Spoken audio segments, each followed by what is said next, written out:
प्रभु यीशु मसीह की मधुर और मीठे नाम में सबको जय मसीह की मेरा प्यार भरा सलाम। प्रतिभू और परमेश्वर की करुणा हमारे जीवन के लिए नहीं होती चली जाती, इसकी नई और महान करुणा के लिए हम परमेश्वर का हृदय से कोटि कोटि धन्यवाद करते हैं। हालेलुया। इस समय हम एक क्षण के लिए अपनी आंखों को बंद करेंगे और परमेश्वर के कलाम को सुनने के लिए, उसके वचन को, उसकी वाणी को सुनने के लिए अपने हृदय को तैयार करेंगे कि परमेश्वर जैसे प्रत्येक रविवार को हमसे बात करता है, आज भी परमेश्वर हमसे बात करे और अपने ताज़ा मनने से जो हमें तृप्त करता है आज भी हमें तृप्त करे, क्योंकि परमेश्वर का वचन कहता है धन्य है वे जो धार्मिकता के भूखे और प्यासे हैं, वे तृप्त किए जाएंगे। हाँ प्रभु, सचमुच पिता, ये तेरे बच्चे परमेश्वर पिता धार्मिकता की भूख और प्यास रखकर तेरे पास आए हैं। प्रभु यदि ये प्यासे ना होते तो प्रभु तेरे पास क्यों आते मेरे पिता। सचमुच पिता, इनके अंदर भूख है प्रभु, प्यास है पिता। अब्बा, आप इनकी भूख और प्यास को मिटाएंगे, इन्हें तृप्त कीजिए अब्बा। आपके वचन में लिखा है प्रभु, आपने पतरस से कहा, पतरस जाल गहरे में ले चल, नाव को गहरे में ले चल और जाल डाल। हाँ प्रभु, सचमुच मेरे खुदावंद राजा, आज प्रभु अपने बच्चों को प्रभु तू गहराई में लेकर जाएगा ताकि गहरी गहरी बातों को सीख सके पिता, समझ सके पिता परमेश्वर पिता। हाँ प्रभु, हम आपसे सी विनती करते मेरे पिता।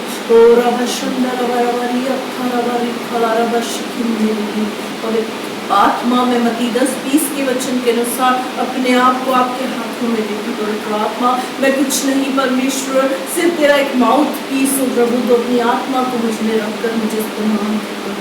तेरा वचन रूपी बीज जो आज बोया जाता, एक एक की जिंदगी से 100 गुना प्रतिफल लाने वाला हूँ। वचन के बीज चुराने वाली आत्मा को यीशु के नाम से डिस्ट्रॉय करती, हर गड़बड़ी की आत्मा को, मन भटकाने वाली आत्मा को, डिस्टर्बेंस की आत्मा को, सुस्ती आलस्य की आत्मा को, नींद दिलाने वाली आत्मा को, ऊँघने वाली आत्मा को यीशु मसीह के नाम से स्थान से गेट आउट करती।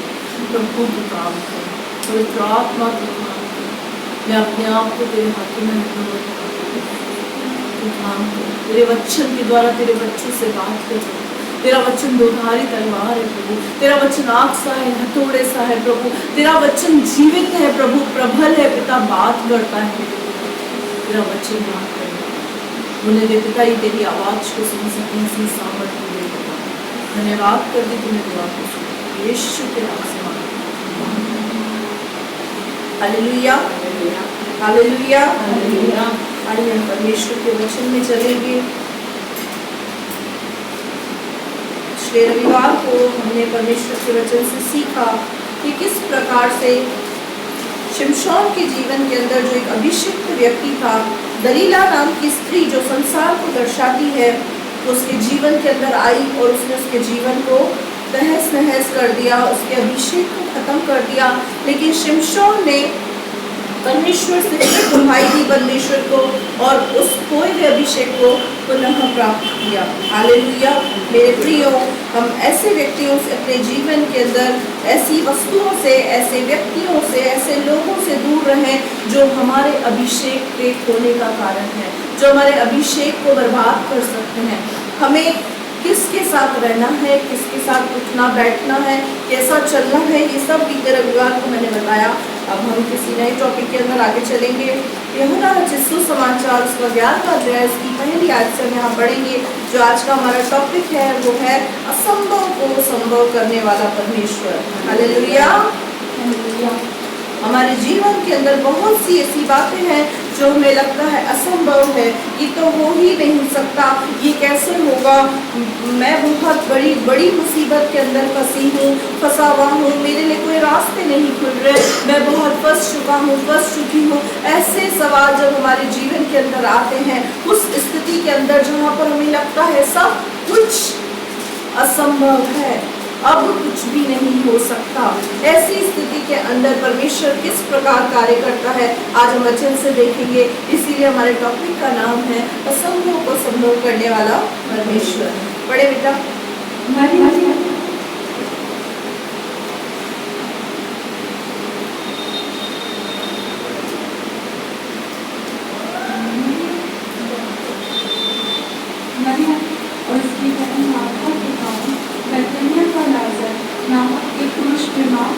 मरियम और उसकी बहन मार्था मार्था के गांव बेथनिया का लाजर नामक मनुष्य बीमार था। हालेलुया। यहाँ पे मरियम, मार्था और लाजर ये तीनों भाई बहन हैं और इसके विषय में लिखा है ये बेथनिया नाम के गांव के अंदर रहते थे। और क्या था कि लाजर नाम का जो व्यक्ति था, जो मरियम और मार्था का भाई था, वो क्या था, वो बीमार था। आगे बेटा। यह वही मरियम थी जिसने प्रभु पर इत्र डालकर उसके पाँव को अपने बालों से पोंछा था। ये वही मरियम थी जिसने प्रभु के पाँव पर इत्र डालकर अपने बालों से पोंछा था। मरियम के विषय में मैंने बहुत समय पहले बताया और कलीसिया के लोग इस बात को जानते हैं। जो नए हैं वो शायद इस बात को नहीं जानते, लेकिन जो पुराने लोग हैं वो इस बात को जानते हैं कि मरियम के विषय में लिखा हुआ है कि मरियम ने अपना सर्वस्व प्रभु यीशु मसीह के कदमों में दे दिया। बाल जो होते हैं वो एक स्त्री के लिए बहुत ही ज़्यादा कीमती होते हैं और उसने अपने बालों से इत्र को डालकर यीशु मसीह के पैरों को पोंछा था। ये वही मरियम है जो लाजर की बहन है और यहाँ पर उसी मरियम का जिक्र किया गया है जिसने यीशु मसीह के पैरों पर इत्र डालकर अपने बालों से पोंछा था। आगे। इसी का भाई लाजर बीमार, इसी का भाई, ये मार्था मरियम है, इनका भाई लाजर बीमार पड़ गया। अब आगे पढ़ना। अतः उसकी बहनों ने उसे कहना भेजा, हे प्रभु, देख जिससे तू प्रीति रखता है वो बीमार है। आगे। यह सुनकर यीशु ने कहा, ये बीमारी मृत्यु की नहीं परंतु परमेश्वर की महिमा के लिए है, कि उसके द्वारा परमेश्वर के पुत्र की महिमा हो। हालेलुया। अब यहाँ क्या हुआ, यहाँ पर जब लाजर बीमार पड़ा तो लाजर के बीमार होने के बाद मरियम ने और मार्था ने एक संदेश भेजा। किसको संदेश भेजा?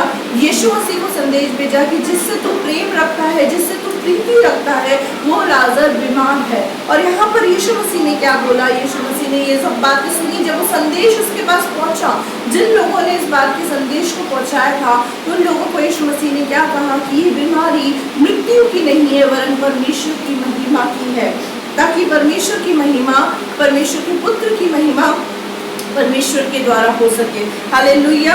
आगे बेटा। यीशु मार्था और उसकी बहन और लाजर से प्रेम रखता था। यीशु इन तीनों से बहुत प्रेम रखता था, क्योंकि मेरे प्रियो जिस तरीके से यहाँ पर लिखा हुआ है, मैं समझती हूँ इन तीनों के माँ बाप नहीं थे। क्योंकि अगर हम मार्था, मरियम और लाजर के बारे में पढ़ते हैं तो कहीं पर भी उनके माँ बाप का जिक्र नहीं है। इसका मतलब ये जो तीनों थे ये अनाथ थे। ये तीनों की तीनों कौन थे? अनाथ थे। ना तो उनकी माँ थी और ना उनका बाप था। लेकिन ऐसों से यीशु मसीह प्रेम करता है, क्योंकि परमेश्वर का वचन हमें बतलाता है, परमेश्वर का वचन सिखाता है। यीशु मसीह ने हमसे कहा विधवा और अनाथों की सुधि, क्योंकि परमेश्वर का वचन हमें सिखाता है, बतलाता है कि परमेश्वर हमें अनाथ नहीं छोड़ सकता। दूध पिलाने वाली माँ हमें छोड़ सकती है, वो भी हमें त्याग सकती है, लेकिन परमेश्वर का वचन कहता है मैं तुझे कभी ना छोड़ूंगा, ना कभी त्यागूंगा। इस बात को न केवल यीशु मसीह ने कहा वरन अपने जीवन के अंदर करके भी दिखाया। हालेलुया। यहाँ पर अगर मार्था, मरियम और लाजर के बारे में पढ़ते हैं तो उनकी माँ बाप का कहीं जिक्र नहीं है। तो यहाँ पर क्या लिखा हुआ है? ये तीनों से बहुत प्यार करता था। इस परिवार से एक अलग ही इनका प्रेम, यीशु मसीह का प्रेम था। क्यों? क्योंकि एक पहली चीज ये अनाथ थे, दूसरी चीज ये यीशु मसीह की सुनते थे, यीशु मसीह का आदर करते थे, यीशु मसीह से प्रेम करते थे। तो यीशु मसीह भी इनसे बहुत प्रेम करता था। आगे बेटा। फिर भी जब उसने सुना कि वो बीमार है तो जिस स्थान पर वो था वहाँ 2 दिन और ठहर गया। फिर भी आज अगर मेरे प्रियो हम किसी से प्रेम करें और हमें पता चले कि वो व्यक्ति बीमार है तो हम क्या करेंगे? हम तुरंत उठकर उससे मिलने जाएंगे। हम तुरंत प्रभाव से क्या करेंगे? उससे उठकर मिलने जाएंगे, उसके पास जाएंगे, उसके हाल चाल को पूछेंगे। लेकिन यहाँ पर परमेश्वर का वचन कुछ अलग ही हमको दिखा रहा है। यीशु मसीह ने कुछ अलग ही तरीके का काम किया। क्या किया? यीशु मसीह को जब ये संदेश पहुंचा कि लाजर बीमार है, उससे मिलने की वजह उसने अपने सारे प्रोग्राम को कैंसिल करके जहाँ था वहीं पे 2 दिन और रुक गया। हालेलुया। अगर हम इस बात को देखते हैं मेरे प्रियो तो हमें ऐसा लगता है कि यीशु मसीह ने ऐसा क्यों किया। अगर हम आगे इस वचन को पढ़ेंगे कि यीशु मसीह ने वहाँ जाने में देरी क्यों की, इसका कारण क्या था, इसकी वजह क्या थी, तब हम जानेंगे मेरे प्रियो कि हमारे जीवन के अंदर आशीषों के आने में वक्त क्यों लग रहा है। कई बार हमारा सवाल होता है, कई बार हमारे मन में एक कश्मकश होती है, बहुत सी बातें होती हैं, बहुत से सवाल और प्रश्न होते हैं कि मैं तो प्रभु में सालों से जा रहा हूँ, मुझे तो 6 महीने हो गए, मुझे 8 महीने हो गए, मुझे 12 महीने हो गए, मुझे 18 महीने हो गए, मुझे 2 साल हो गए, मुझे 6 साल हो गए। हमारे मन के अंदर ये सवाल घूमता है कि मैं सालों से प्रभु के पास जा रहा हूँ, मैं तो इतने टाइम से प्रभु को मानता हूँ, लेकिन फिर भी मेरे जीवन के अंदर आशीष क्यों नहीं है? मेरे जीवन के अंदर आशीषें क्यों नहीं आ रही? मुझे सफलता क्यों नहीं मिल रही? मैं क्यों दुख में हूँ? मैं क्यों परेशान हूँ? मैं सबके साथ अच्छा करता हूँ, करती हूँ, मैं सबका भला करता हूँ, करती हूँ, लेकिन मेरे साथ सब बुरा क्यों होता है? अक्सर मेरे प्रियो हमारा ये सवाल प्रभु से होता है, अक्सर ये सवाल हम अपने मन ही मन में बोलते हैं। यहाँ पर भी कुछ ऐसी स्थिति हमने देखी, लाजर बीमार पड़ा है, लाजर बहुत टिपिकल कंडीशन के अंदर है, एक समस्या के अंदर है, बीमारी के अंदर है, लेकिन यीशु मसीह को लाजर से मिलना था और मिलने की बजाय यीशु मसीह 2 दिन और रुक गया। कई बार मेरे प्रियो हमारे जीवन के अंदर भी भले ही हमें बहुत समय हो जाता है प्रभु के पास आते हुए, लेकिन फिर भी हमारे जीवन के अंदर से समस्या जाती नहीं है। हम उन्हीं दुखों के अंदर, परेशानियों के अंदर होते हैं और हम प्रभु को पुकारते हैं, प्रभु अब तो हम पर तरस खा, अब तो हम पर दया कर, बहुत समय हो चुका प्रभु, अब हमारे लिए रास्ते खोल। लेकिन प्रभु डिले करता है, देरी करता है। क्यों करता है देरी? इसको हम आगे देखेंगे। उसके बाद उसने चेलों से कहा, आओ हम फिर यहूदियों को चले। हालेलुया। अब यहाँ पर जाना था बैतनिया, लेकिन यीशु मसीह कहाँ जा रहा है? यहूदिया को जा रहा है। लाजर कहाँ था? लाजर बैतनिया के अंदर था, बीमार था। यीशु को जाना था लाजर के पास, लेकिन पहले तो यीशु मसीह 2 दिन वहां टिक गया जहां पर वो था, उसके बाद कहीं और यात्रा को निकल गया, कहीं और यात्रा को निकल गया।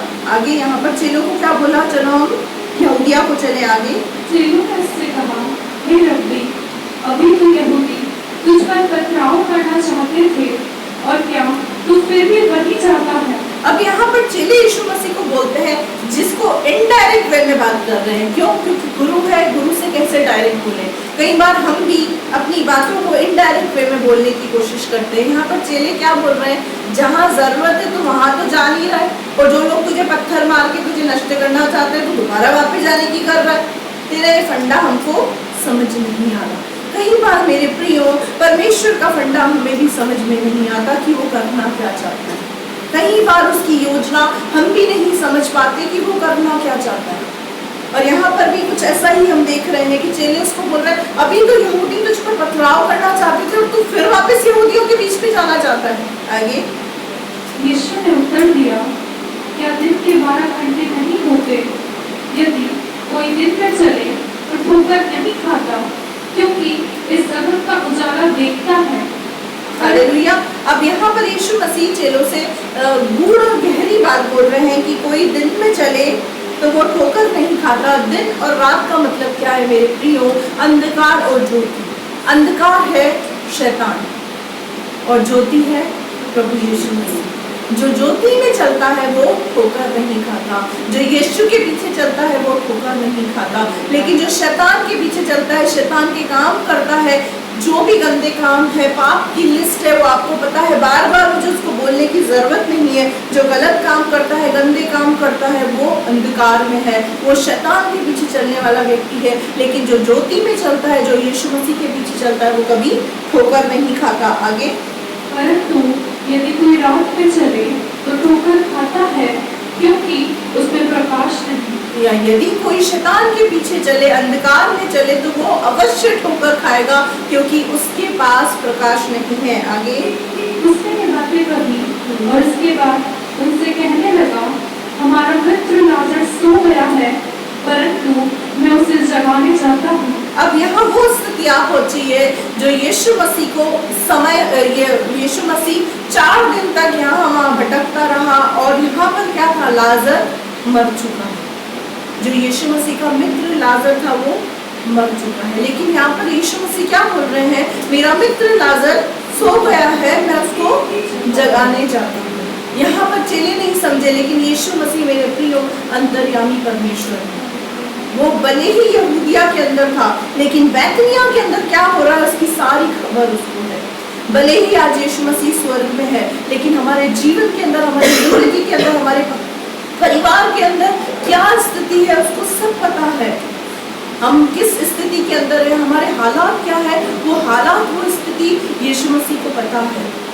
और यहाँ पर यीशु ने क्या बोला अपने चेलों से कि मेरा मित्र लाजर सो गया है और हम उसको जगाने को जाते हैं। अब आगे, तब चेलों ने उससे कहा, हे प्रभु, यदि वो सो गया है तो स्वस्थ हो जाएगा। अब चेले क्या बोल रहे हैं यीशु मसीह से? चेले यीशु मसीह से बोल रहे हैं अगर वो सो गया है ना तो फिर तो वो ठीक हो जाएगा। अगर वो सो गया है तो फिर तो ठीक हो जाएगा, कोई बड़ा मैटर नहीं है, कोई बड़ा इशू नहीं है। आगे, यीशु ने तो उसकी मृत्यु के विषय में कहा, यीशु उसकी मृत्यु के विषय में उनको कह रहा था कि लाजर मर चुका है, लेकिन वो समझे नहीं। वो क्या सोच रहे थे कि लाजर सचमुच सो गया है और हम उसको जगाने को जाते हैं, उसकी बीमारी को ठीक करने के लिए हम जा रहे हैं। लेकिन चेलों को ये बात पता नहीं थी कि लाजर मर चुका है। आगे, परंतु वे समझे कि उसने नींद से सो जाने के विषय में कहा, और वो सोच रहे थे कि उसको नींद से जगाने की बातें कर रहा है। आगे बेटा, तब यीशु ने उनसे साफ साफ कह दिया,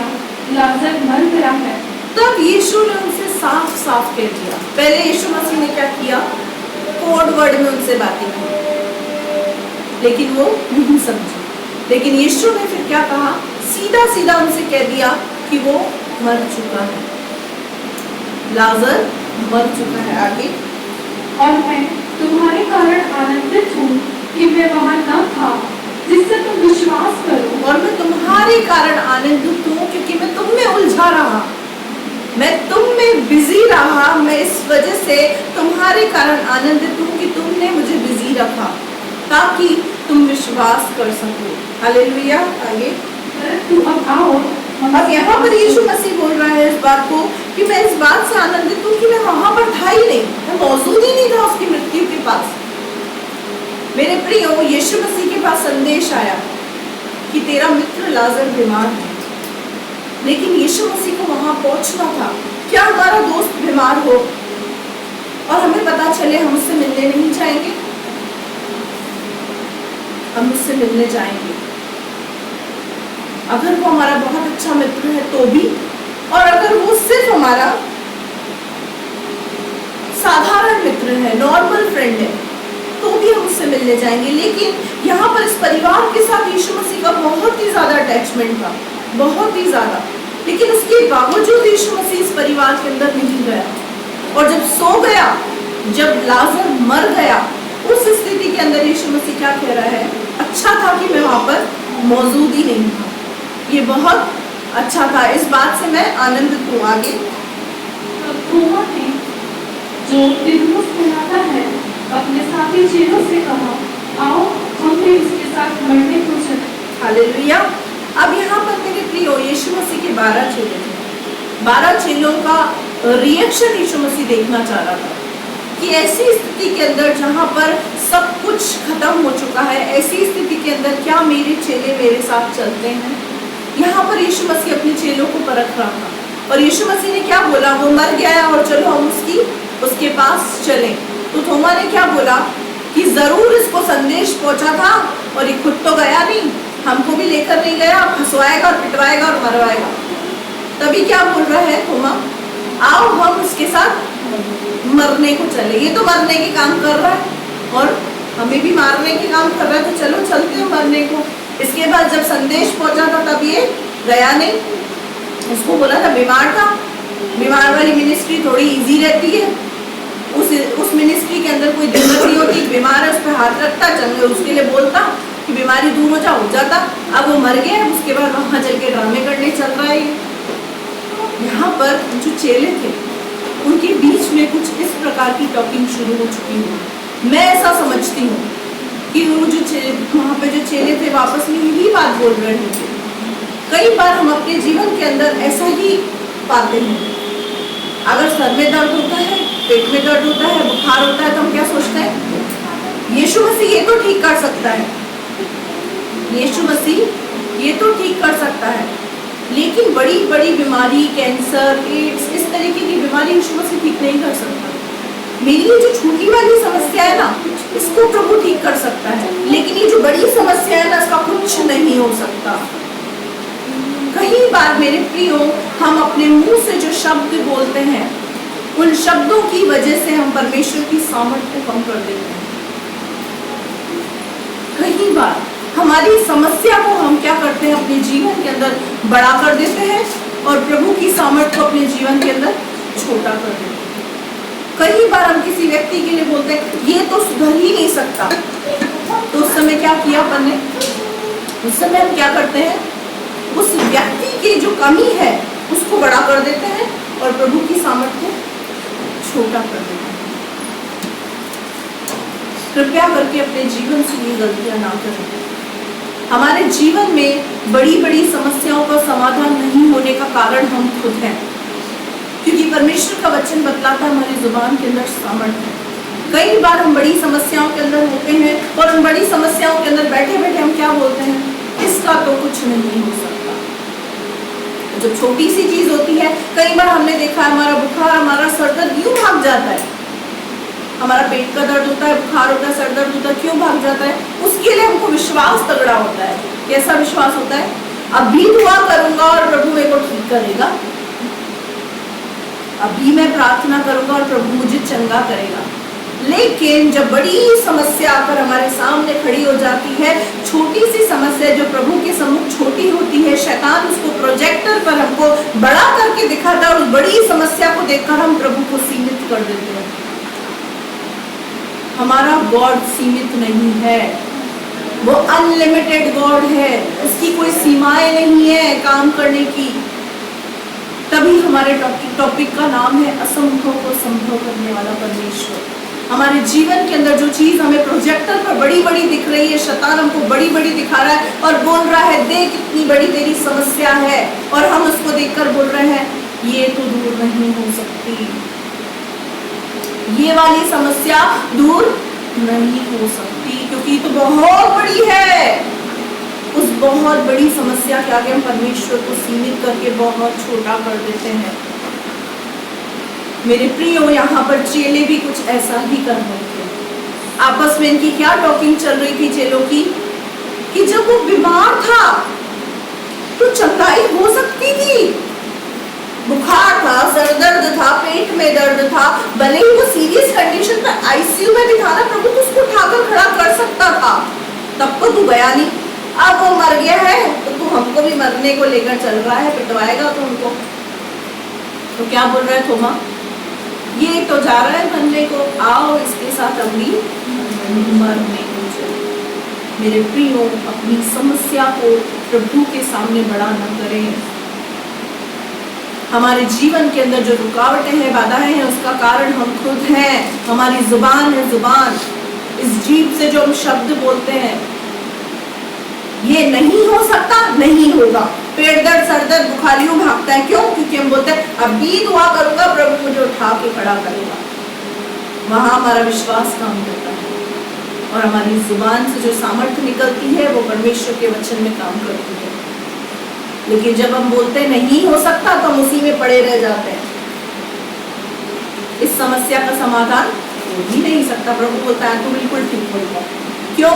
क्योंकि तेरी समस्या तुझे बड़ी दिख रही है, तुझे मैं बड़ा नहीं लग रहा, मेरी सामर्थ्य बड़ी नहीं लग रही, तूने मुझे सीमित कर दिया है। हमारा खुदा सीमित नहीं है। यीशु मसीह सीमाओं के पार जाकर कार्य करने वाला है। हालेलुया। वो अब तक चेलों को क्या लगता था, यीशु मसीह वहां क्यों रुका, बेतनिया क्यों नहीं गया, यहूदिया में क्यों रुक गया, 4 दिन डिले क्यों किया उसने? क्योंकि यीशु मसीह उसके दिमाग की स्थिति को जानते थे चेलों की। यीशु मसीह को पता था इंसानी जो दिमाग है ना, ये सोचते हैं कि यीशु मसीह तो डॉक्टर है, बुखार, सर दर्द, पेट दर्द ये सब दूर कर सकता है। यीशु मसीह वैद्य, वैद्य, बहुत लोग यीशु मसीह को वैद्य भी बोलते थे। यीशु मसीह तो वैद्य, छोटी छोटी बीमारियां तो ठीक कर सकता है, पर कोरोना का यीशु मसीह कुछ नहीं कर सकता। मरे हुए व्यक्ति का यीशु मसीह कुछ नहीं कर सकता। ये उनकी दिमाग की स्ट्रेटेजी थी चलो। तभी तो बोला कि अगर सो गया है तो उठ जाएगा, कोई दिक्कत नहीं। अगर वो सो रहा है 105 डिग्री 2 डिग्री के बुखार पर तो वो उड़ जाए, लेकिन जब यीशु मसीह ने बोला वो मर गया है तो रोंगटे खड़े हो गए चेलों के, और क्या बोला, आओ हम भी इसके साथ, ये तो पिटेगा और हमको भी पिटवाएगा। आगे बेटा, वहाँ पहुँचने पर आज जो विश्वास का थर्मामीटर है, आज हम अपने अंदर लगाकर देखेंगे कि हम किस लेवल पर हैं। हमने खुदा को कहाँ सीमित कर रखा है, हम अपनी किन समस्याओं के अंदर कहते हैं कि यहाँ तो मेरा काम हो ही नहीं सकता, ये काम जो मेरा है ना रुका हुआ, ये नहीं हो सकता, बहुत बड़ी समस्या है प्रभु, तुझसे नहीं होगी हैंडल, तुझसे हैंडल नहीं होगी। आज उन्हीं समस्याओं के लिए प्रभु यहाँ मौजूद है, असंभव को संभव करने के लिए। लेकिन जरूरत क्या है, हमारे विश्वास के थर्मामीटर को चेक करने कि हम कहाँ पे किस लेवल पर स्टैंड करते हैं। हालेलुया, पढ़े बेटा। वहाँ पहुँचने पर यीशु को मालूम हुआ, एक बार ऊपर हेडिंग पढ़ दे, यीशु पुनरुत्थान और जीवन। यीशु मसीह पुनरुत्थान और जीवन। पुनरुत्थान का मतलब क्या है, मरे हुए को जिलाने वाला, और जीवन का मतलब जिंदगी देने वाला। पुनरुत्थान का मतलब मरे हुए को जिलाने वाला, मरे हुए को जिंदगी देने वाला, खुद मरकर जी उठने वाला। हालेलुया। आगे, वहाँ पहुँचने पर यीशु को मालूम हुआ कि लाजर को कब्र में रखे 4 दिन हो चुके हैं। हो बहुत डिले हो चुका था, तो एक दिन होता तो समझ में आता, लेकिन यहाँ पर लाजर को कब्र में रखे हुए 4 दिन हो चुके थे। अब तो कीड़े भी उसकी बॉडी को खा चुके होंगे। आगे, बैतनिय्याह यरूशलेम के समीप कोई 2 मील की दूरी पर था। बैतनिय्याह यरूशलेम से कुल 2 मील की दूरी पर था, मतलब लगभग अंदाजा है कि यहाँ से अशोक कॉलोनी से गुमानपुरा इतना ही पास का डिस्टेंस था। कहाँ का, यीशु मसीह और लाजर के बीच का। और यीशु मसीह 2 मील की दूरी को छोड़कर लंबी यात्रा पे निकल गया। सिर्फ इतना ही डिस्टेंस था, लेकिन यीशु मसीह फिर भी लाजर से नहीं मिलने गया। सिर्फ 2 मील का डिस्टेंस था। यरूशलेम से यहूदिया चला गया, लेकिन यरूशलेम से बैतनिय्याह नहीं गया। क्यों नहीं गया, आगे पढ़े। बहुत से यहूदी मार्था और मरियम के पास उनके भाई की मृत्यु पर शांति देने के लिए आए। अब बहुत से लोग शांति देने के लिए वहाँ पर इकट्ठे थे। जैसा कि हम जानते हैं, किसी के घर में मृत्यु हो जाती है तो लोग वहाँ पर इकट्ठे होते हैं, सांत्वना देते हैं, रोते हैं, पीटते हैं। यहाँ पर भी कुछ ऐसा ही माहौल था जब यीशु मसीह आया। आगे, जब मार्था ने यीशु के आने का समाचार सुना तो उससे भेंट करने को गई। अब मार्था को पता चला कि यीशु मसीह आ चुका है। आगे, परंतु मरियम घर में बैठी रही। अब मरियम जो है वो घर पर बैठी रही, वो रो रही है, वो बहुत बिलख बिलख कर रो रही है। लेकिन मार्था क्या थी, थोड़ी उतावली टाइप की थी। मार्था क्या थी, उतावली थी। उसका उतावलापन उसके अंदर बहुत ज्यादा था। तो उसको पता चला यीशु मसीह आ रहा है, यीशु मसीह बैतनिय्याह के अंदर पहुंच चुका है, तो तुरंत उठ के भागी यीशु मसीह के पास। क्या करने गई, अब देखना। मार्था ने यीशु से कहा, हे प्रभु, यदि तू यहाँ होता तो मेरा भाई कदापि न मरता। अब मार्था तुरंत भाग के गई यीशु मसीह के पास और उसको क्या बोल रही है, अगर तू यहाँ मौजूद होता तो मेरा भाई कदाचित नहीं मरता। वो बीमार था, उसको चंगा कर सकता था, तुझे संदेश पहुंचाया लेकिन तू आया नहीं। मार्था खड़ी होकर सीना चौड़ा करके यीशु मसीह को क्या बोल रही है कि तू कर सकता था लेकिन तू फिर भी नहीं आया, अगर तू होता तो मेरा भाई नहीं मरता। आगे, और अभी मैं चाहती हूँ कि जो कुछ तू परमेश्वर से मांगेगा परमेश्वर तुझे देगा। अब यहाँ मार्था बोल रही है, अभी मैं जानती हूँ कि जो तू परमेश्वर से अभी भी मांगेगा ना वो तुझे जरूर देगा। अभी भी मुझे विश्वास है इस बात का। अब देखना, थोड़ी चापलूसी टाइप की है ये थोड़ी चापली है, इसके अंदर थोड़ा चापलूसी है। 2 बहनें हैं, मार्था और मरियम। हम किस विश्वास के लेवल पर है, आज हम अपने विश्वास का लेवल देखेंगे। हमारे अंदर मार्था वाला विश्वास है या मरियम वाला विश्वास है, या फिर थोमा वाला कि हम मरने को चले। ठीक है, अब यहाँ पर उसको क्या बोले, अभी मैं जानती हूँ, यहाँ पर उसको यीशु मसीह को विश्वास दिखा के उसने क्या करा, इम्प्रेस कर दिया। कई बार हम भी क्या करते हैं अपने जीवन से, अपने शब्दों के द्वारा प्रभु यीशु मसीह को इम्प्रेस करते हैं, लेकिन याद रखें हमारे शब्दों की नहीं, हमारे दिल की स्थिति को बचाने वाला परमेश्वर का वचन कहता है कि मनुष्य तो बाहरी रूप को देखता है, लेकिन परमेश्वर की दृष्टि हमारे मन पर होती है। हम जुबान से तो बोलते हैं मुझे तुझ पर पूरा भरोसा है, और मन क्या बोलता है, ये तो बोल ही नहीं सकता। ऐसे लोग जो होते हैं ना, कौन होते हैं, डबल माइंडेड, दोगले लोग, दुचित्ते, जो जुबान से तो कुछ और मन से कुछ और। ऊपर से तो बोल रहे हैं आई लव यू यीशु, आई लव यू जीसस, और अंदर से क्या बोलते हैं, इतना समय हो गया तूने मेरी समस्या दूर कहाँ की, अभी तक तो मैं उसी स्थिति में पड़ा हूँ। तो याद रखें मेरे प्रियो, वो अंतर्यामी परमेश्वर है, हमारे मन की बातों को वो जानता है, हम उससे धोखा नहीं दे सकते। आगे यहाँ पर क्या कर रही है, इंप्रेशन, अभी भी इंप्रेशन जमाना नहीं छोड़ा। इसने क्या बोल, मैं जानती हूँ तू मांगेगा तो अभी भी तुझे मिल जाएगा, पिता तुझे सब देगा। आगे यीशु ने उससे कहा, तेरा भाई फिर जी उठेगा। अब यीशु मसीह उसकी बातों को सुनकर खुश हो गए, और यीशु मसीह ने उसको भेद की बात बता दी। क्या बोला, तेरा भाई जी उठेगा। अब देखना मार्था मैडम क्या बोल रही है। मार्था ने उससे कहा, मैं जानती हूँ, मैं ये भी जानती हूँ प्रभु वो जी उठेगा, मैं ये भी जानती हूँ। अब वो क्या बोल रही है, आगे सुनना।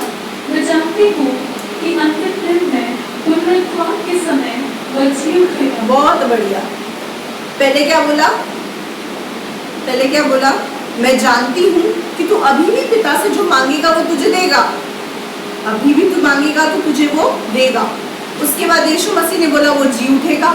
तो क्या बोल रही है, हाँ हाँ मुझे पता है, जब तू वापस से आएगा ना दोबारा हमको लेने, तब वो जी उठेगा, पुनरुत्थान के समय। बाइबल में लिखा हुआ है जब यीशु मसीह का पुनरुत्थान होगा, यीशु मसीह दोबारा जब हमें लेने आएंगे, उस समय मुर्दे जलाए जाएंगे, जो कब्रों में से होंगे वो उठ जाएंगे। ये उस समय की बात लेकर बोल रही है कि प्रभु मैं जानती हूँ कि पुनरुत्थान के समय वो जी उठेगा। यानी अभी का तो कोई सीन नहीं है, अभी का तो कोई सीन नहीं है। मैं समझ गई हूँ, तो हमें सांत्वना देने आया है कि पुनरुत्थान के समय ये जी उठेगा, और तेरी सांत्वना, तेरी दिल की बात मैं समझ चुकी हूँ। क्या कर रही है, चापलूस। एक तरफ क्या बोल रही है, मैं जानती हूँ तू जो मांगेगा पिता तुझे देगा, और हम भी कुछ ऐसा ही करते हैं। एक तरफ क्या बोलते हैं, कोई नहीं कर सकता इस काम को, सिर्फ प्रभु कर सकता है, और दूसरी तरफ क्या बोलते हैं, ये काम तो कोई नहीं सकता, ये काम कोई नहीं सकता। बहुत टिपिकल है, मुश्किल है, ये समस्या मेरी दूर नहीं हो सकती। हम क्या करते हैं, दो बातें करते हैं मार्था की तरह, ऊपर से तो उचकते हैं और अंदर से पिचकते हैं। अंदर से तो क्या है, ऊपर से तो क्या है, उचकते हैं, और अंदर से पिचके हैं। ये उचकना पिचकने वाला काम जो मरियम वाला है ना, मार्था वाला, यही है जो हमारे जीवन की समस्या के बीच में आड़े बन के खड़े। हमारी समस्या और हमारे बीच में जो चीजें हैं वो यही है।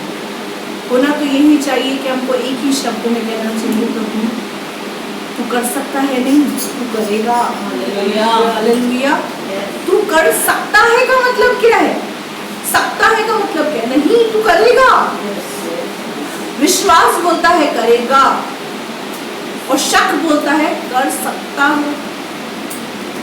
अंतर है दोनों, कर सकता है और करेगा।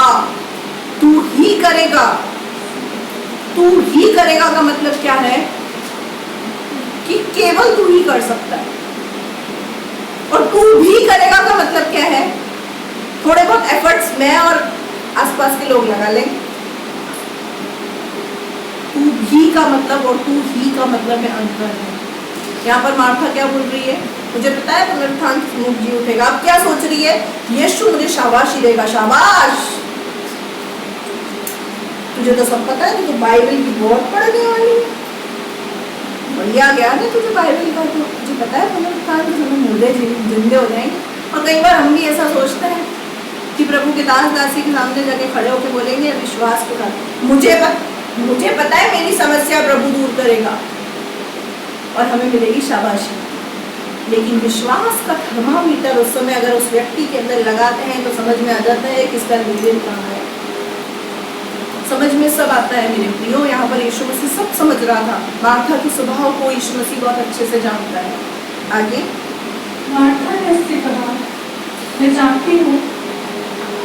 ये हो गया। आगे यीशु ने उससे कहा, पुनरुत्थान और जीवन मैं ही हूँ। जो कोई मुझ पर अब यीशु उसको बोल रहा है पुनरुत्थान और जीवन मैं ही हूँ। तू ये जो पुनरुत्थान बोल रही है, पुनरुत्थान ये सब मैं ही हूँ। मरे हुए को जिलाने वाला भी मैं ही हूँ, जिंदगी देने वाला मैं ही हूँ और मर के जी उठने वाला भी मैं ही हूँ। तो किस पुनरुत्थान की बात कर रही है? आगे जो कोई मुझ पर विश्वास करता है वो यदि मर भी जाए तो भी जिएगा। जो कोई मुझ पर विश्वास करता है। यहाँ पर यीशु मसीह समझ चुका था कि मार्था के अंदर विश्वास का लेवल बहुत कम है। मार्था के जीवन के अंदर शक काम कर रहा है।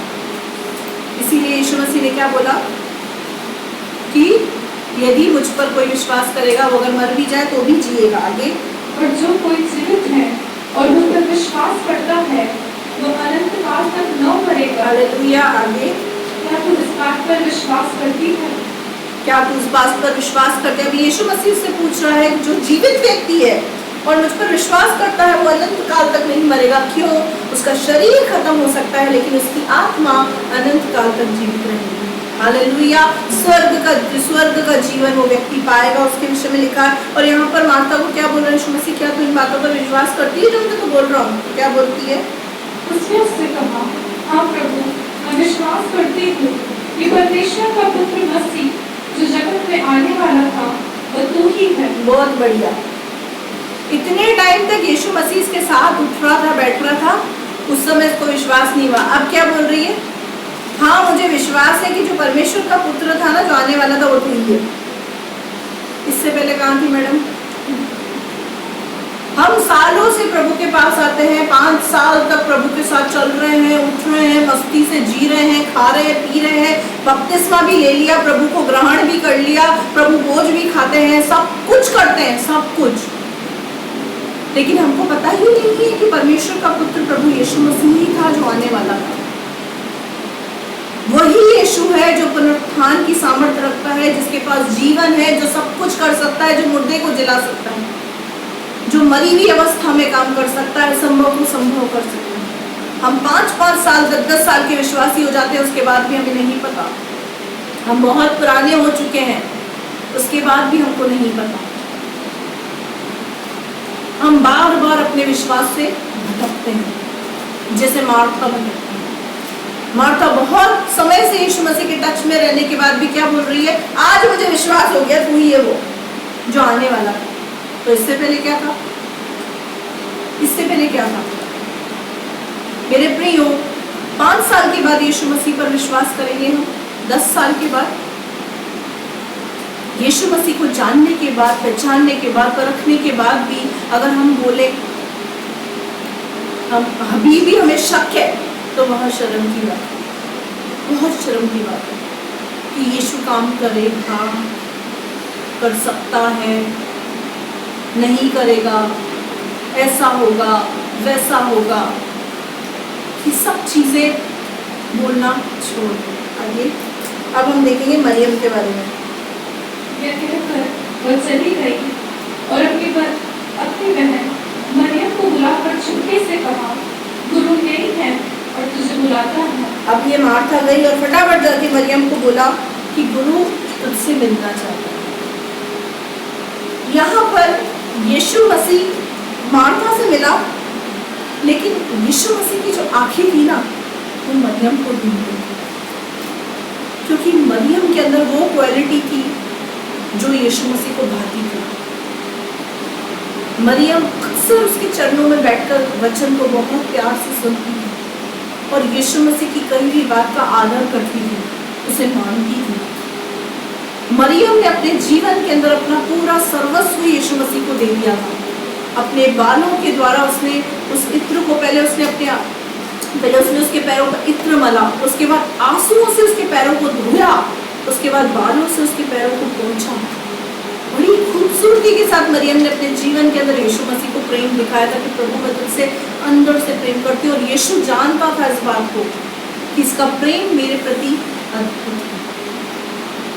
इसीलिए यहाँ पर यीशु की आंखें मरियम को ढूंढ रही है और यहाँ पर वो मार्था जाकर उसको क्या दे रही है, संदेश दे रही है कि गुरु तुझे बुला रहा है, वो तुझसे मिलना चाहता है। आगे ये सुनते ही वो तुरंत उठकर उसके पास आई। ये सुनते ही वो तुरंत उठकर उसके पास आई। मेरे प्रियो, मार्था जब उठकर गई, उसका जाने का तरीका और इसके जाने के तरीके में अंतर आप देखो। आगे यीशु अभी गांव में नहीं पहुंचा था, परंतु उस स्थान में था जहाँ मार्था ने उससे भेंट की थी।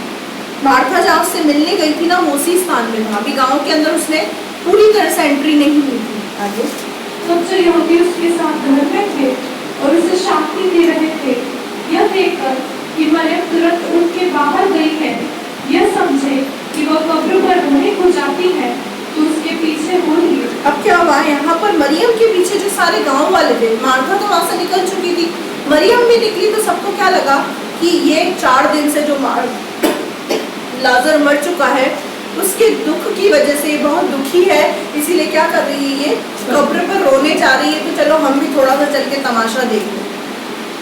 किसी घर के अंदर जब मौत होती है मेरे प्रियो, उस घर के लोगों को छोड़ बाकी सब तमाशा करने नहीं आते। तो यहाँ पर भी जो कुछ यहूदी लोग थे वो इस बात का तमाशा कर रहे थे कि यीशु उसका मित्र था तो भी कुछ नहीं कर सका। यहूदियों के अंदर क्या था, चेलों के अंदर क्या था, चेलों के अंदर था कि वो सिर्फ बीमारों को ठीक कर सकता है, बीमारों को चंगा कर सकता है। यहूदियों के अंदर क्या था कि पता होते हुए भी कि वो बीमार इनसे मिलने नहीं आया और ये यीशु यीशु करके पीछे पीछे घूमते रहते हैं। संसार के लोग भी कुछ इसी तरीके से हमारे लिए बोलते हैं कि अभी तक समस्याओं में पड़े, दुखों में पड़े, इनके दुख तो दूर हुए नहीं और ये यीशु यीशु कर रहे हैं। हम लोगों को ये एक्सपीरियंस है, अनुभव होगा हमने से हर एक व्यक्ति का कि हम चर्च आते हैं तो बहुत से लोग हमको बोलते हैं तुम्हारी समस्या तो दूर हुई नहीं, तुम्हारे कौन से काम हुए जो तुम चर्च जा रहे हो। इसी तरीके से यहूदी लोग भी कुछ तमाशा करने वाले थे। वो मरियम के पीछे उठ के भागेगी, कब्र पर जा रही है और हम भी जाकर थोड़ा तमाशा देखते हैं। आगे जब मरियम वहाँ पहुंची जहाँ यीशु था, तो उसे देखते ही उसके पांव पर गिर पड़ी। हालेलुया। यहाँ पर मरियम के स्वभाव को देखो। जब वो यीशु से मिली तो उसको पता था मेरी जगह यीशु के चरणों में है और मिलते ही जाकर यीशु के चरणों में गिर गई। लेकिन मार्था सीना चौड़ा करके ऐसे खड़ी होकर उससे टॉकिंग कर रही है। मार्था क्या कर रही है, सीना चौड़ा करके उसकी बातों का जवाब पे जवाब, जवाब पे जवाब उसको देती जा रही है। मरियम जो थी नम्र थी, कम बोलने वाली थी, अच्छे स्वभाव की थी, यीशु मसीह को भाने वाली थी। लेकिन जो मार्था थी ना, वो बड़ बोली थी, बड़ बड़ बड़ बड़ बड़ बड़ बड़ बड़ जवाब पे जवाब, जवाब पे जवाब। इस तरीके का व्यक्ति मेरे प्रियो कभी आशीष नहीं पाता। जो व्यक्ति सीखने की इच्छा रखता है वो व्यक्ति आशीषों को प्राप्त करता है, लेकिन जो सिखाने की इच्छा रखता है वो कभी आशीष को प्राप्त नहीं कर सकता। मार्था उल्टा यीशु को सिखा रही, मुझे ये भी पता है, मैं ये भी जानती हूँ, मैं ये भी जानती हूँ, मैं ये भी जानती हूँ, मैं ये भी जानती हूँ। लेकिन मरियम कुछ नहीं बोला, रोती भी यीशु के चरणों में गिर गई। हमारे जीवन के अंदर जब समस्या आती है ना मेरे प्रियो, तब ये जानता हूँ जानती हूँ करना छोड़ दे, तुरंत यीशु के चरणों में आ जाए, तुरंत प्रभाव से यीशु के चरणों में बैठ जाए। ये जानता हूँ जानती हूँ, अप्रोच लगाना, ये करना, वो करना, ताकत लगाना, ये सब छोड़ दें, क्योंकि ये पक्का है कि आपकी ताकत फेल होगी। ये 110% आपकी ताकत फेल होगी। उसके बाद चरणों में आना पड़े, इससे पहले ही चरणों में आ जाए तो वो ज्यादा अच्छा है ना, समय बर्बाद नहीं होगा। समय बर्बाद हम करते हैं। यीशु मसीह वहां क्यों रुक गया? चेलों के अविश्वास की वजह से वहां क्यों रुक गया? क्योंकि उनको पता था, चेलों को, मार्था, मरियम, सबको ये था कि ये मुर्दे उर्दे का कुछ नहीं कर पाएगा, इससे बीमार को ठीक कर सकता है। तभी तो यीशु मसीह ने शुरुआत में कहा ये बीमारी मृत्यु की नहीं है, परमेश्वर की महिमा की है। परमेश्वर पुत्र के द्वारा अपनी महिमा को प्रकट करना चाह रहे हैं। हालेलुया। आगे बढ़े बेटा, आप चरणों में गिर गई, अब क्या बोल रही है? हे प्रभु, यदि तू यहाँ होता तो मेरा भाई न मरता। वही प्यारी मीठी सी आवाज, प्रभु यदि तू यहाँ होता तो मेरा भाई नहीं मरता। रोते हुए इतनी नम्रता के साथ हम प्रभु के पास कैसे आते हैं? अकड़ के साथ। अकड़ना छोड़ दें। अकड़ा हुआ कौन होता है? अमचूर। अमचूर देखा है? खड़ा अमचूर। खड़ा अमचूर होता है ना, वो इतना टाइट होता है, अगर उसको मोड़ने की कोशिश करेंगे ना तो वो टूट जाता है। तो हम अमचूर की तरह अकड़े में ना रहें, हम रबड़ की तरह सॉफ्ट रहें, जिसको जहां मोड़े वो मुड़ जाए। और मरियम का स्वभाव ऐसा ही था। आगे तो यीशु ने उसको और उन यहूदियों को जो उसके साथ आए थे रोते हुए देखा तो आत्मा में बहुत ही उदास और व्याकुल हुआ। अब यहाँ पर यीशु आत्मा में उदास और व्याकुल क्यों हो रहा है? ये सोचकर कि 4 दिन हो चुके, अब तो कुछ नहीं होने वाला। ये सोचकर काश मैं पहले आ जाता तो शायद कुछ हो जाता। ये सब सोच रहे हैं यहाँ पर यीशु मसीह। तो आत्मा में उदास और व्याकुल हुआ उन लोगों के शक और अविश्वास को देखकर। आज अगर हमारे जीवन के अंदर शक है, अविश्वास है, विश्वास की कमी है, तो यीशु आज यहाँ पर हमारे सम्मुख उदास और व्याकुल स्थिति में है, क्योंकि हमारे मन के अंदर उसने थर्मामीटर्स को लगा रखा है और हमारे विश्वास का लेवल उसको पता नहीं। अब आगे बढ़े बेटा। और कहा, तुमने उससे कहाँ रखा है? उन्होंने उससे कहा, हे प्रभु, चलकर देख ले। अब यहाँ पे पूछा यीशु मसीह ने, तुमने उसको कहाँ पर रखा? यीशु मसीह को सब पता है कहाँ रखा है, सब पता है यीशु मसीह को कहाँ पे रखा है। लेकिन यीशु मसीह क्यों पूछ रहा है पता है? ताकि वो चेले और वो यहूदी और जितने लोग वहाँ मौजूद है वो उसके साथ साथ वहाँ चले।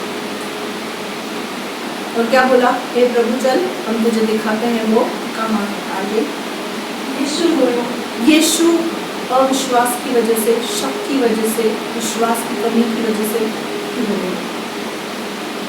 क्या हमारे जीवन को देखकर भी यीशु मसीह रोता है? क्या हमारे जीवन के अंदर भी ऐसा शक है कि उसको देखकर यीशु मसीह रोता है कि मैंने इतना काम इसके जीवन में किया, मैंने इसके लिए सूली उठाई, क्रूस की मृत्यु को सहन किया, कोड़े खाए, कीलों का दर्द सहन किया, थप्पड़े खाई, थूके सहन करी, गालियां खाई, सब कुछ सहन करने के बाद भी उसको मुझ पर विश्वास नहीं। इस बात को देखकर यीशु मसीह रोता है मेरे को। उसके बाद हम अपनी समस्या को बड़ा कर देते हैं, हम अपनी समस्या को बड़ा करके यीशु को छोटा कर देते हैं। और जब जब हम अपनी समस्या को बड़ा करते हैं और यीशु को छोटा करते हैं अपने कामों की वजह से, अपनी बोली की वजह से, अपनी हरकतों की वजह से, तब तब यीशु मसीह रोता है। इस बात को हम समझें। तो बेटा अब यहूदी कहने लगे, देखो वो उससे कितना। अब यहूदी क्या सोच रहे हैं कि विलाप कर रहा है यीशु मसीह। यहूदी क्या सोच रहे हैं? यीशु मसीह विलाप कर रहा है, क्योंकि वो उससे प्रेम करता था ना, इसीलिए वो क्या कर रहा है? सांत्वना के आंसू बहा रहा है। आगे परंतु उनमें से कुछ ने कहा, क्या यह जिसने अंधे की आंखें खोली यह भी न कर सका कि यह मनुष्य न मरता? हालेलुया। अब जो अविश्वास अंदर काम कर रहा था ना, वो बाहर आ चुका था। कैसे बाहर आया? अब वहाँ पे जितने तमाशा करने वाले लोग यहूदी खड़े थे, वो क्या बोल रहे थे? क्या जिसने अंधों को आंखें दी, बहरों को कान दिया, लंगड़ों को चलाया, टुंडों को हाथ दिए, इतने चमत्कार किए, क्या ये भी नहीं कर सका कि बीमार पड़ा था आके इसको ठीक कर देता? अगर इसको ठीक कर देता तो ये नहीं मरता ना। वहां पर खुसर खुसर चालू, इधर खुसर खुसर चालू कर दी इधर यहूदियों ने कि रो रहा है, अगर आ जाता ठीक कर देता तो उसको रोना ही नहीं पड़ता। और यहूदियों को समझ में नहीं आ रहा, अभी तक चेलों को और यहूदियों को ये बात समझ में नहीं आ रही कि उनके अविश्वास की वजह से यीशु मसीह रो रहा है।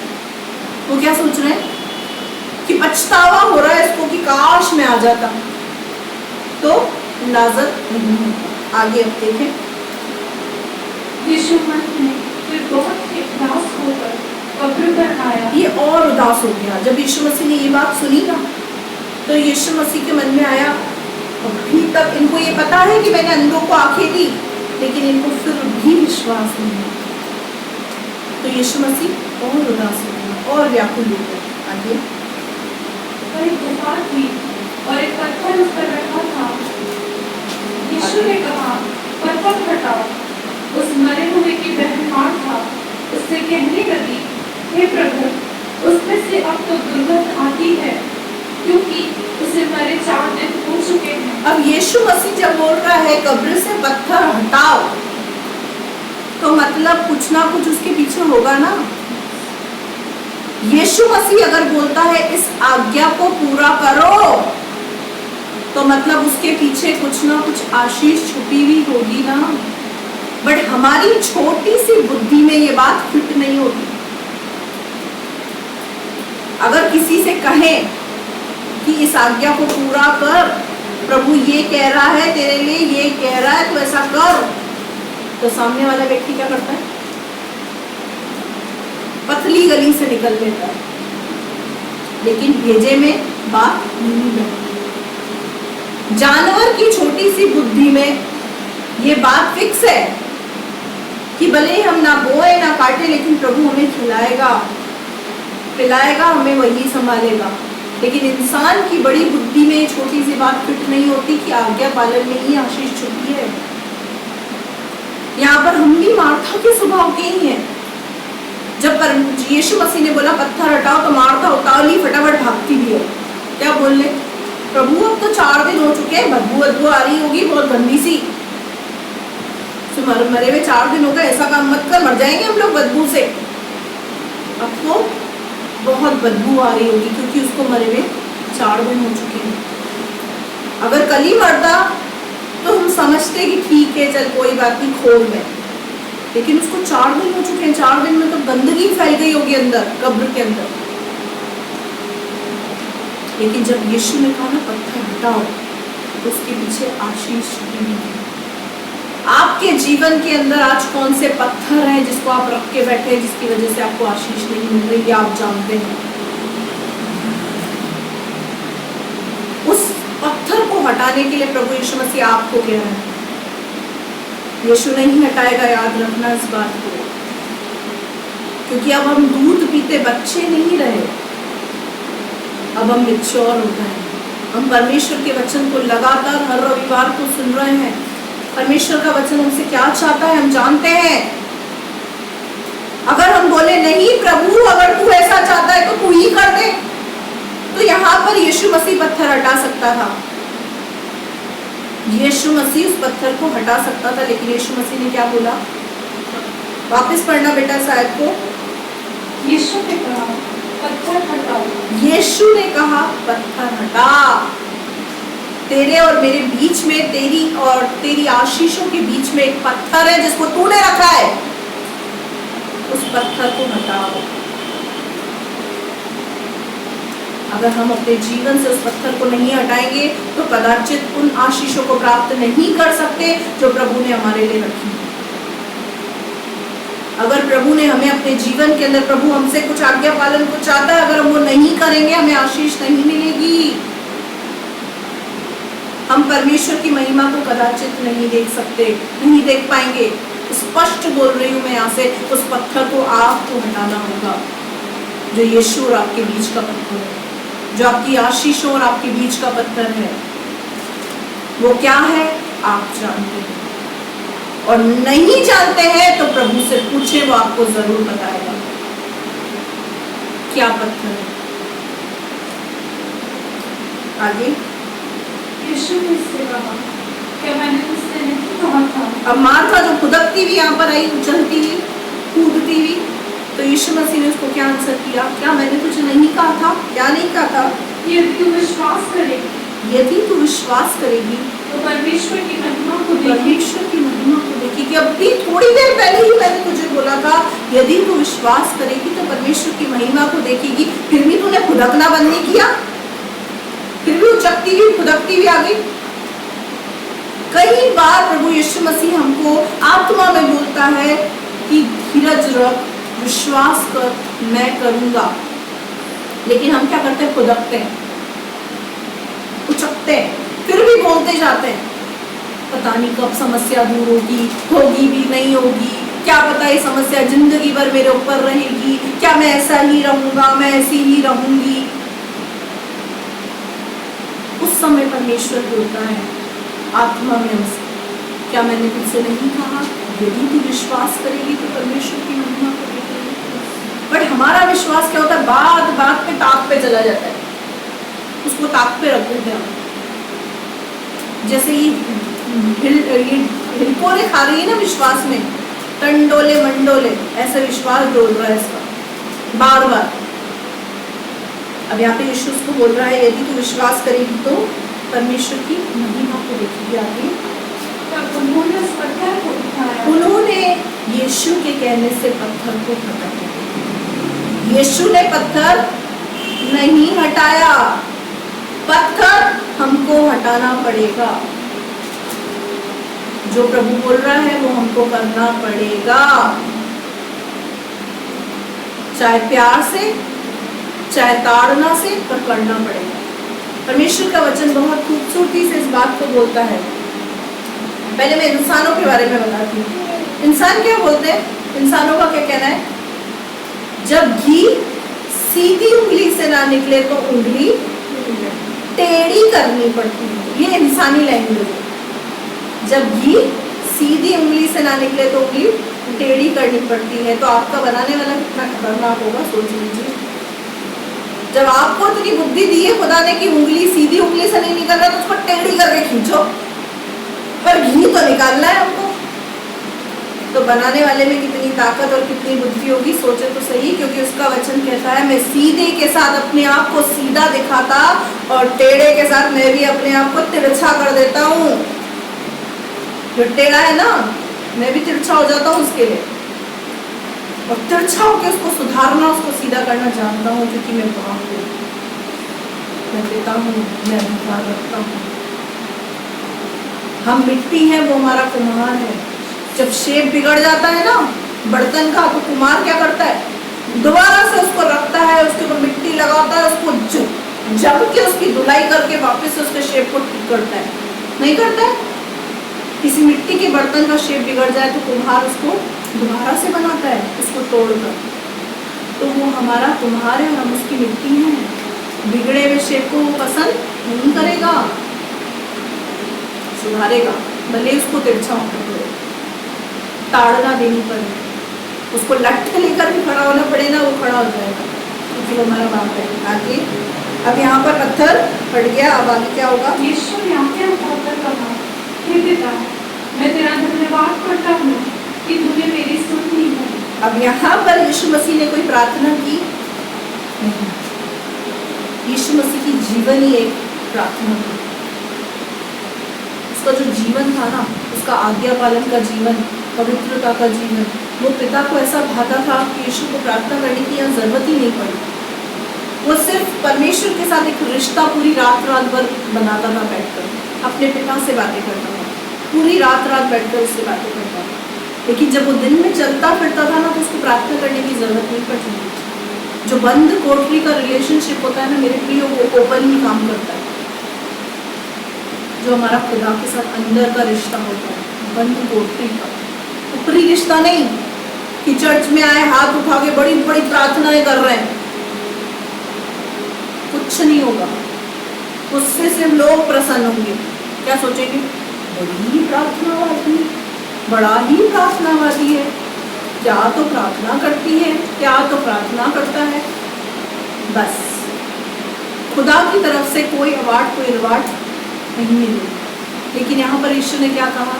मैं तेरा धन्यवाद करता हूँ कि तूने मेरी सुन ली। कुछ नहीं बोला यीशु मसीह ने, लेकिन यीशु मसीह की मन की बात पिता ने ऐसे ही सुन ली।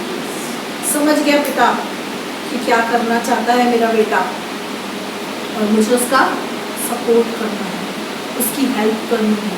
क्या ऐसा रिश्ता हमारा पिता के साथ है? नहीं। इस रिश्ते को बनाए, अपने जीवन से पत्थरों को हटाएं, जो पत्थर हमारे जीवन में हमने रखे हैं, और हमें ही हटाने पड़ेंगे। आज नहीं तो कल हटाने ही पड़ेंगे। अगर वो तिरछा हो गया तो बड़ा ही भयानक हो जाएगा। आगे पढ़े बेटा। मैं जानता था कि तू सदा मेरी सुनता है। मैं जानता था तू सदा मेरी सुनता है। मुझे तुझ पर विश्वास है खुदा, तू मेरी सुनता है, चाहे कितनी भी बड़ी समस्या हो। ये तो 4 दिन का मुर्दा लाजर है, अगर 8 दिन का भी हो जाता तो भी मैं तुझे पुकारता, तू तो भी मेरी सुनता। क्या हमें इतना विश्वास है कि हमारी कठिन विपरीत परिस्थितियों के अंदर, असंभव स्थिति के अंदर खुदा हमारी सुनेगा? क्यों नहीं विश्वास है? क्योंकि रिश्ता ही नहीं है खुदा के साथ, तो विश्वास कैसे होगा? आगे बेटा। परंतु जो भीड़ आसपास खड़ी है उनके कारण मैंने ये कहा, जिससे कि वे विश्वास करें कि तूने मुझे भेजा है। मैं ये सारी बातें पिता तुझसे इसलिए कह रहा हूँ ताकि तेरी महिमा हो। और ये जो लोग देख रहे हैं ना तमाशा यहाँ खड़े होकर, इनको समझ में आ जाए कि तूने मुझे भेजा है, तू मेरा पिता है और मैं तेरा बेटा हूँ। आगे बेटा। ये कहकर उसने बड़े शब्द से पुकारा। अब ये सारी बातें कहकर यीशु ने क्या किया? हे लाजर निकल आ। हे लाजर निकल आ। सारी बातें होने के बाद यीशु ने क्या किया? एक शब्द, हे लाजर निकल आ। यहाँ पर यीशु मसीह ने लाजर का नाम क्यों लिया? अगर यीशु बोलता है हे मुर्दे निकल आ, तो सारे कब्रों से मुर्दे उठ के बाहर आ जाते, जितने मुर्दे वहां थे ना सब उठ के आ जाते। ये सामर्थ्य थी यीशु मसीह के अंदर। 4 दिन के मुर्दा लाजर को क्या कहा? हे लाजर निकल आ। आगे। जो मर गया था और कफन से हाथ पांव बंधे हुए निकल आया। हालेलुया। मेरे प्रियो, हमारे प्रभु यीशु मसीह की मुर्दे भी सुनते हैं, और अगर हम नहीं सुनते तो इसका मतलब हम मुर्दों से भी गए बीते हैं। हम किस कैटेगरी के हैं जो नहीं सुन रहे? जानवर यीशु की सुनते हैं, मुर्दे यीशु की सुनते हैं, लेकिन अगर हम नहीं सुन रहे हैं तो इसका मतलब ना तो हम इंसान हैं, ना हम जानवर हैं, ना हम मुर्दे हैं, फिर तो हम अलग ही कैटेगरी के हैं। अब वो कैटेगरी कौन सी है मुझे तो नहीं पता, आपको बताओ कि वो कौन सी कैटेगरी। मुर्दा लाजर यीशु की आवाज सुनकर हाथ पांव बंधे हुए कफन में उचकता हुआ आ गया होगा, ऐसे करके बंधा हुआ ही था, लिखा हुआ है यहाँ पर बंधा हुआ था कफन से, उचकता उचकता कब्र से बाहर निकल गया। और क्या हुआ? और उसका मुंह अंगूठे से लिपटा हुआ था। उसका मुंह भी पैक था, सब कुछ बंद था, सब कुछ पैक था, कोई रास्ता नहीं था उसके निकलने का। लेकिन यीशु का एक शब्द ही काफी है। हमारे जीवन के अंदर अगर रास्ते नहीं निकलते तो अपने जीवन से सिर्फ इतना करें, पत्थर को बनाएं। रास्ते निकलना खुद ब खुद शुरू हो जाएंगे। समस्याओं के अंदर जो हम फंसे हुए उसके जिम्मेदार हम खुद हैं, हम खुद। आज यीशु कह रहा है अपने जीवन से पत्थर को हटा, तो जो बंद रास्ते हैं वो खुल जाएंगे। जितने बंद रास्ते हैं, नहीं तो जो बंद रास्ते हैं वो बंद ही पड़े रहेंगे। अगर वहां पर कब्र से पत्थर नहीं हटाया जाता तो मैं समझती हूँ मुर्दा लाजर वहां जिंदा नहीं। अगर आज भी हम अपनी ढिठाई के अंदर, अपने ढीठपन के अंदर रहेंगे और अपने जीवन से उन पत्थरों को दूर नहीं करेंगे जो पत्थर हमारे और प्रभु के बीच में है, तो रास्ते नहीं खुलेंगे, समस्याएं दूर नहीं। और अगर देरी हो रही है, अगर हमारे जीवन के अंदर कोई पत्थर नहीं है, हमारा जीवन आज्ञा पालन से भरा हुआ है, प्रभु की आवाज के अनुसार चलते हैं, तो अगर देरी हो रही है तो परमेश्वर की बड़ी महिमा को हम देखेंगे। हमारी आंखों से परमेश्वर को बड़ी महिमा दिखाएगा, हम विश्वास करें, परमेश्वर की बड़ी महिमा को देखेंगे। हालेलुया। आगे बेटा। यीशु ने उससे कहा, उसे खोल दो और जाने दो। यीशु ने कहा उसे खोल दो और जाने दो। हालेलुया। एक शब्द यीशु का काफी है। हम किस स्ट्रेटेजी में हैं? मार्था की कंडीशन में है या मरियम की कंडीशन में है, या फिर थोमा की स्थिति पे आके हम खड़े हैं? हमारा विश्वास किसके जैसा है? क्या हमारे जीवन के अंदर जो पत्थर है वो हमने हटाया है?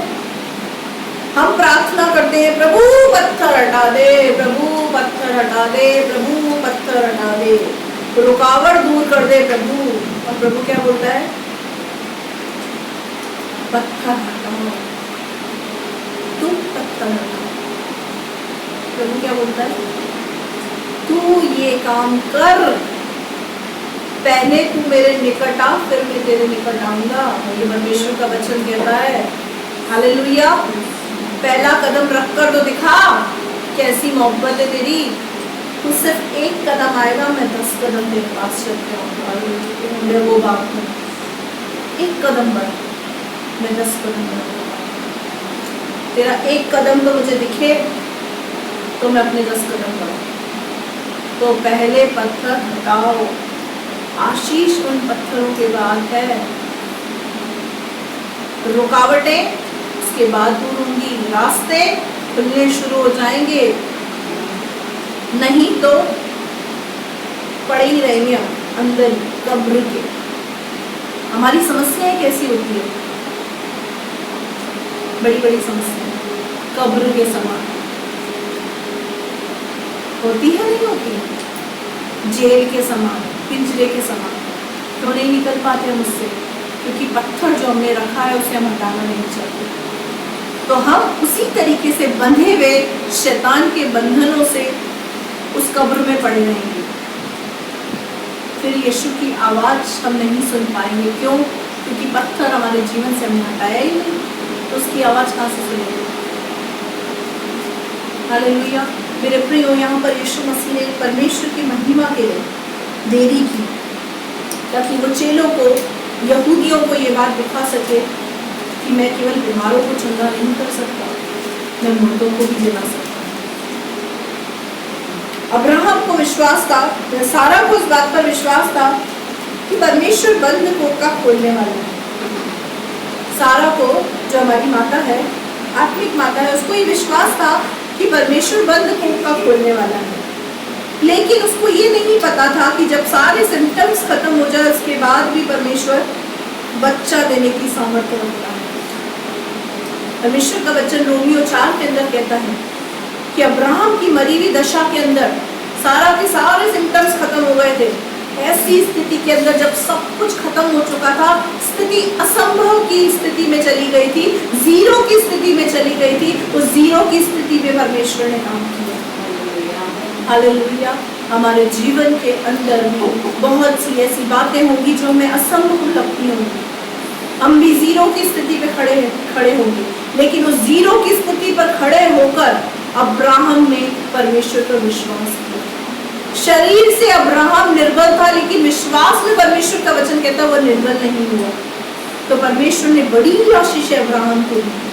वो प्रतिज्ञा की संतान जो इसहाक है, वो परमेश्वर ने उसको दिया, और उसके द्वारा एक बड़ी जाति को परमेश्वर ने बनाया। ऑल ओवर वर्ल्ड के अंदर जो क्रिश्चियनिटी है वो नंबर 1 पर आती है। उसका कारण है अब्राहम का विश्वास। अगर हम भी आशीषित होना चाहते हैं तो ऐसा विश्वास उस पर रखें। अपनी समस्याओं को बड़ा ना करें, प्रभु को बड़ा करें। अपनी समस्या को बोले, समस्या तो कुछ नहीं है मेरे खुदा के आगे, मेरा खुदा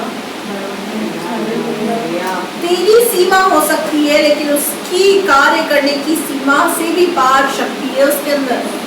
उसकी सामर्थ्य सीमाओं से भी पार काम करने की है।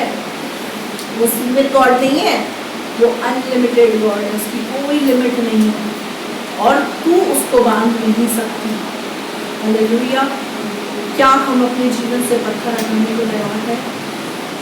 क्या हम खुदा के लिए अपने आप को वेदी पर रखने को तैयार हैं?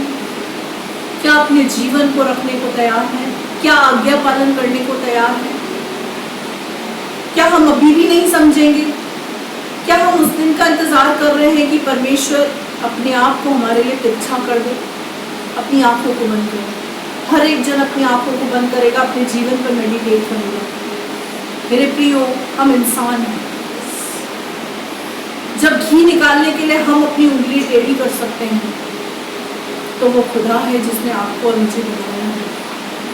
वो पिता है और परमेश्वर का वचन इसीलिए कहता है, मैं सीधी के साथ अपने आप को सीधा निभाता हूँ, लेकिन जो टेढ़ा है उसके लिए मैं तिरछा हो जाता हूँ।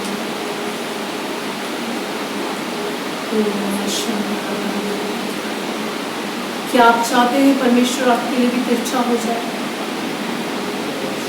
और अगर नहीं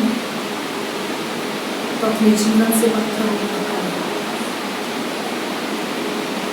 पत्थर हटाने के बाद रास्ते खुलना शुरू हो जाएंगे, रुकावटें दूर हो जाएंगी, समस्याएं दूर हो जाएंगी, असंभव कार्य संभव हो जाएगा। जो आशीषें छुपी है वो मिलने लग जाएगी, जिन आशीषों से हम वंचित हैं वो आशीषें हमें मिलने लग जाएंगी, परमेश्वर का अनुग्रह बढ़ाने लग जाएगा।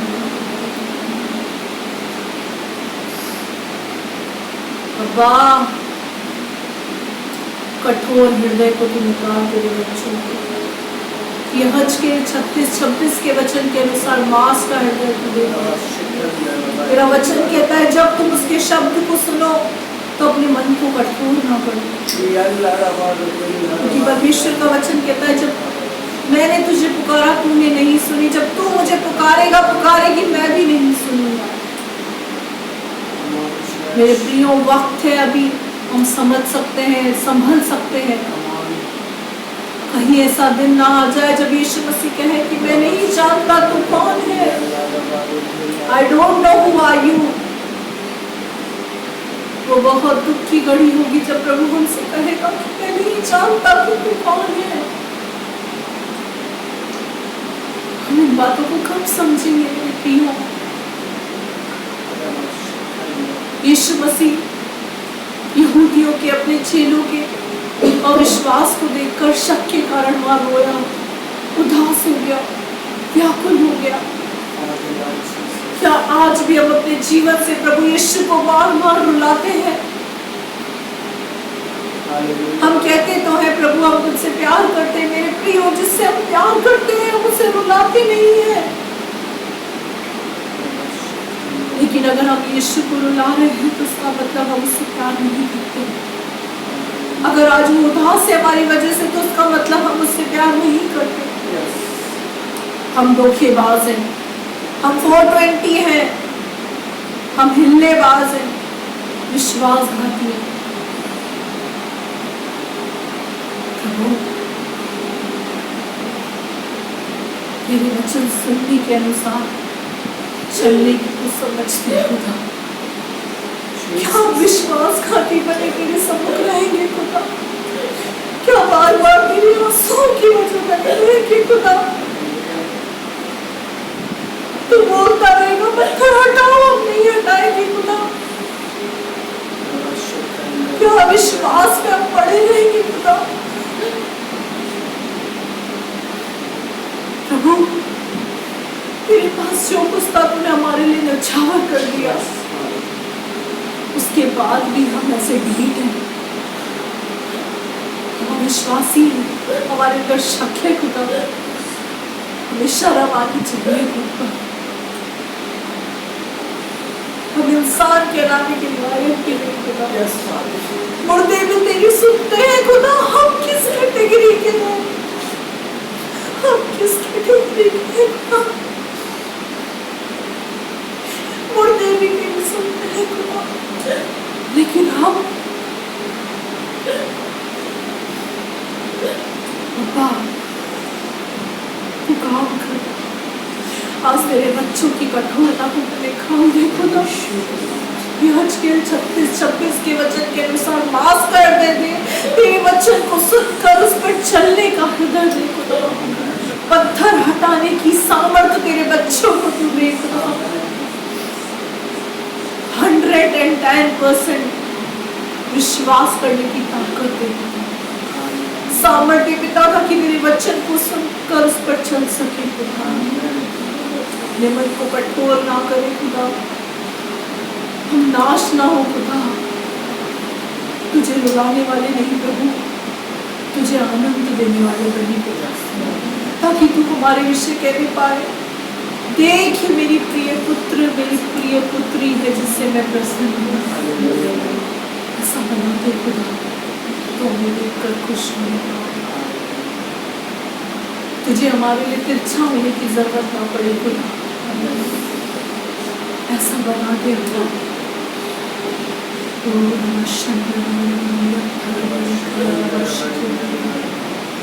पवित्र आत्मा तू काम कर, पवित्र आत्मा तू काम कर, तेरे बच्चों को छू ले पवित्र आत्मा।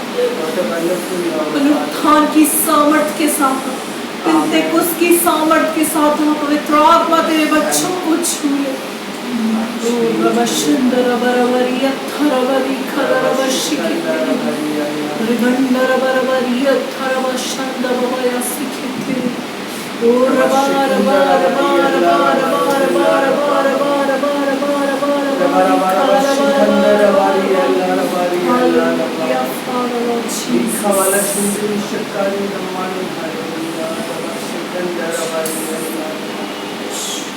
Come on church, परमेश्वर के वचन पर मेडिटेट करो। प्रभु ने आज हमसे बहुत अद्भुत रीति से वचन के द्वारा बात की। प्रभु का वचन हमें जीवन देता है। प्रभु का वचन हमें जीवन का मार्ग सिखाता है। प्रभु का वचन ही हमें ज्योति देता है और प्रभु का वचन ही हमें हमारा मार्ग बन जाता है। अपने जीवन पर मेडिटेट करें मेरे प्रिय भाई और बहनों। क्या हमारा जीवन मरियम की तरह है या मार्था की तरह और थोमा की तरह है? हम किस पोजीशन पर हैं अपने जीवन पर? हमारे जीवन में जो पत्थर हैं, क्या वो पत्थर हम कब तक न हटाएंगे? हम परमेश्वर की बात को कब तक अनसुना करते रहेंगे? जब लाजर जिलाया गया तो वो बंधनों से बांधा हुआ था, वो बंधा हुआ था चारों तरफ से। हमारा जीवन भी बहुत सारे बंधनों से बंधा हुआ है, परंतु प्रभु यीशु मसीह ने वहां पर लाजर को भी जिलाया और बंधनों से आजाद किया। क्या हमारे जीवन के बंधन आज आजाद हैं?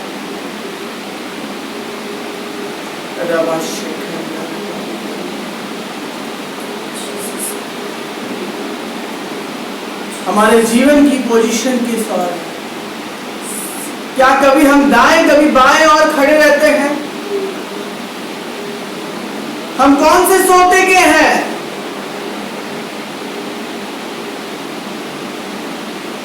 हमारे मुख से खारा पानी निकलता है या मीठा?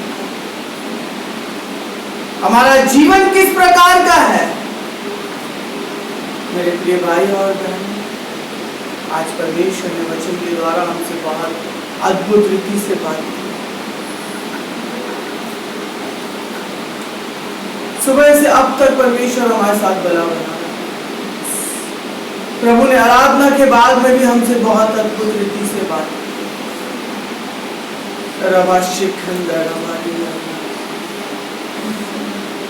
What a wonderful presence, Father. आज बहुत मनोहर और बहुत खूबसूरत उपस्थिति है। आप स्वयं छोड़ के उतर आए, सिर्फ हमारे पापों के लिए परमेश्वर। आप हमसे आज भी प्यार करते हैं प्रभु। हम गंदगी में है, बहुत ही पापों में है परमेश्वर। आज खुदावन बहुत बदहाली में है, परंतु आप आज भी हमें आजाद करना चाहते हैं। चर्च, कम ऑन चर्च, मेरे प्रिय भाई और बहनों, परमेश्वर ने आराधना के बाद में भी हमसे यही बात कही। एक फैसला आपके जीवन को बदल सकता है। आपका एक फैसला आपके जीवन की परिस्थिति को बदल सकता है। कम ऑन चर्च, मेरे प्रिय भाइयों और बहनों, what a wonderful presence father. प्रभु आपकी बहुत खूबसूरत उपस्थिति। आज आपने हर एक से बातचीत की, उसके लिए धन्यवाद। स्पष्टता में बात की प्रभु, उसके लिए धन्यवाद। आदर महिमा मान सम्मान आपने इस प्रार्थना को सुना, धन्यवाद करते हैं प्यारे पुत्र प्रभु यीशु के नाम से मांगते हैं। आइए हम आशीष वचन को प्राप्त करें। पिता परमेश्वर का प्रेम, प्रभु यीशु मसीह का अनुग्रह और पवित्र आत्मा की सहभागिता आपकर हमारे साथ सदैव बनी रहे, हम सब करें आमीन। आशीर्वाद को प्राप्त करें। यहोवा तुम्हें आशीष दे और तुम्हारी रक्षा करे। यहोवा तुम पर अपने मुख का प्रकाश चमकाए और तुम पर अनुग्रह करे। यहोवा अपना मुख तुम्हारी ओर करे और तुम्हें अपनी शांति से भरे। सब कहें आमीन आमीन। प्रभु इन वचनों के द्वारा आपको आशीष दे। जय मसीह की। प्रभु आप सबको आशीष दे।